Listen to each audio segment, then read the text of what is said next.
মোটামুটি আমার তোমার বন্ধু ইসলাম আসুমার কাশেম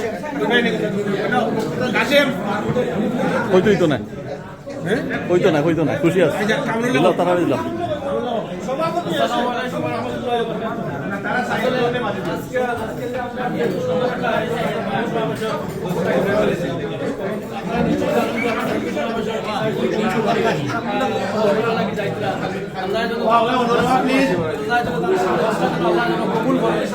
পাশাপাশি আল্লাহ আমাদের জন্য হজ করার যে তৌফিকটা দিতা এবং আপনাদের হজ করার জন্য আল্লাহ যেন করতাম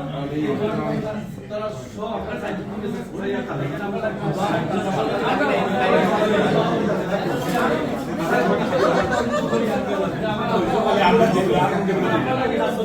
দোয়া করবার আমার বড় ভাই পরিচালক দায়িত্ব